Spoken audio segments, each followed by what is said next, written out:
Hello everyone, time for a new topic. It comes from, again, Azil, a Dream Boy D. He says, hi, hey Ryan, here's a topic for you. I'm sure you're going to love this one. Why is there so much hate in the gaming community, and irrational hate at that? Honestly, I love games, we all do. I can understand wanting to defend what you love, but when you look at Infinite Warfare's dislike ratio, and you look at IGN's review of Uncharted 4, where the game was given a 9 and people were mad about it not getting a 10, there seems to be more and more irrational people joining the gaming community. I love rational opinion and discussion, but this is kind of stupid. What are your thoughts? And lastly, do you believe that this can have a negative impact on game development? Thanks, Ryan. Keep doing you, friend. Azil, a Dream Boy D, thank you. This is actually the second time you've gotten a topic on this show. Not just picking him because he's Azil Dream Boy D. I'm picking it because it was a good topic. Keep submitting topics, guys, so you can get on the damn thing, and I can, of course, make a video. Not even about getting on. It's about me making videos. Now, to his topic, why is there so much irrational hate? This goes into, like, not even, like, a game conversation. This gets into, like, the human psyche and human nature. That's really the answer here. Why do we do that? Because it's human nature. That's, like, the most simplest of terms to kind of put it.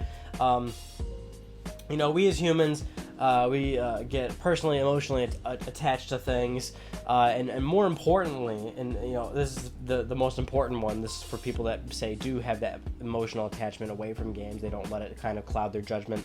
More often than not, people want to be considered right. They want their opinion to be agreed upon with. People want to be on this pedestal where they are considered right. They want to be followed. They want their ideologies and their opinions to be you know, revered and loved by everybody. It's an acceptance thing, really. You want to be accepted among your peers and among people that you talk to, and more importantly, you don't want to be disagreed with. You don't want somebody to have a varying opinion about you that you don't necessarily like, and a lot of people just naturally want to convey their what do you call it? Their prerogatives onto people. Like, it's just like kind of a natural thing for a lot of people.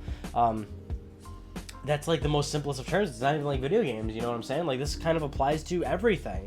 And it goes into that one thing, I don't remember what topic this was, and I don't even remember the fucking name of it, but it's that, like, mental thing where it's like, if you believe in something and people want to keep convincing you otherwise, it makes you believe in your stance even more.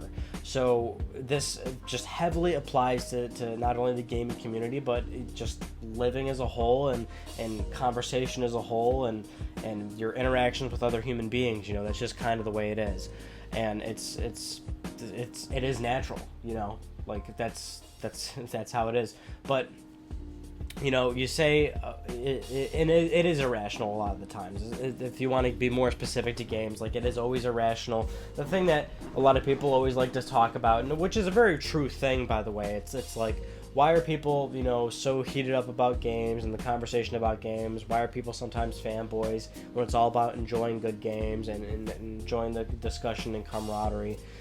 You know, we should all love games for what they are. But what I always kind of relate it to is, like, why do we have so much irrational hate, and why do we sometimes, you know, why do people sometimes, like, pick sides and try to convince people otherwise or something?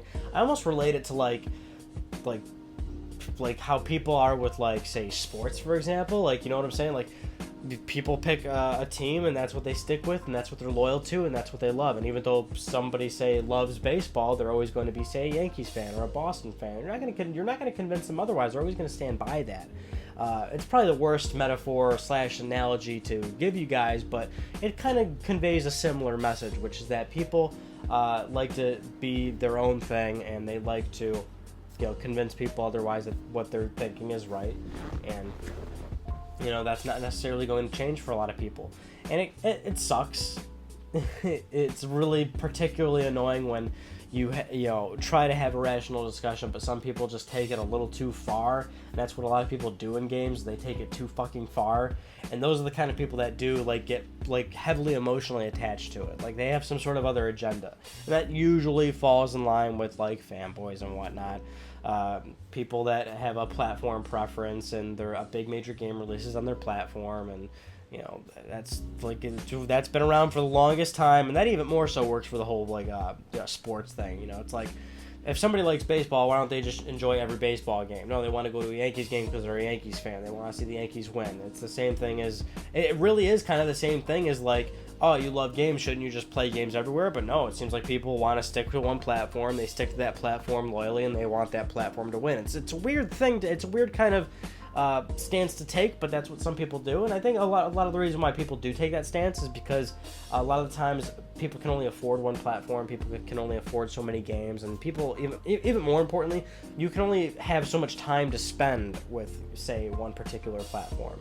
You know, a lot of people nowadays, they work, they go to school. It's tough to find time to play games nowadays. So a lot of times people pick one platform, and that's what they game on. And of course, that's what they stand by. That's when it gets into the emotional aspect or the irrational aspect, and they just want, you know, everyone to be with their platform. And of course, it gets even more intensified, say, when all your buddies are playing on the same platform or something. Like, there's really no need for me to even explain this, because it's kind of all, you know, right there in front of you. You know, people just are the way they are, and that's just how it's going to be. And it kind of sucks, but, you know, what are you going to do? That's why a lot of the times, if you're talking to somebody, whether it's online or in person, you can kind of size them up real quick in terms of how, like, rational they're being. And you can kind of tell, like, the point of view that they're coming from. It's just like a judgment thing, really. Like, you're just going to size them up immediately, and that's usually what I do whenever I'm doing anything. Whenever I'm, say, replying to your guys' comments, looking at old videos and looking at comments. You go on an IGN article and look at the comments. Those are all fucking irrational people in those comments. Like, IGN articles get like 2,000, 3,000 plus comments on a very hot article. Or if I go to GameStop and I see people interacting in person or something, you can just, I hate to say it, but you can kind of judge them right away. It's like, you can kind of see if they're like a big major fanboy that takes this kind of shit way too seriously, or somebody that is really into like thought-provoking conversation about games and the games industry. So my only advice to people would be is you know, avoid those people and talk to them, you know, and talk with the good people, more or less. You know, I mean, that's the thing. If you talk to somebody that's really irrational about this kind of stuff, it's just going to fuel them even more, and it's, you know, probably going to annoy the shit out of you, but you kind of have to be the bigger person, kind of, you know, walk away from them, and more importantly, set an example. I mean, if that's like the one little message I can try to convey here, which is silly to even say, but you know, if you are the kind of person that's rational and likes to talk games and likes to be you know, forward thinking and all that, you know, typical shit, do that and try to set an example for other people around you, and hopefully it'll, you know, over time it'll make the gaming community and gamers as a whole not as shitty as they come off to be. In terms of your last thing that was on your comment, lastly, do you believe this can have a negative impact on game development? I'm not necessarily sure what you're getting at, if the impact on game developers or game development in terms of people developing with games and moving forward with this medium. I'm not entirely sure what you mean. We've already kind of gone long on this topic, so I think we'll just end it there. Azeel Dreamboy D, thank you so much for submitting that topic. I think that's like the first time like one person's had two topics, which is pretty cool. I don't really care if if you're the kind of person that has already submitted tons of topics before. By all means, keep doing them, because I'm just going to pick the good ones. That's the most important part. Submit some pretty good topics, but more importantly, it seems like nowadays people aren't even submitting them. Submit the damn topics. This is the very idea of these Wednesday videos breathes and lives off your topics, and quite frankly, I need them to keep this train rolling. So keep doing that, and that's pretty much it. So thank you all for watching, and I'll see you on my next video. Take it easy.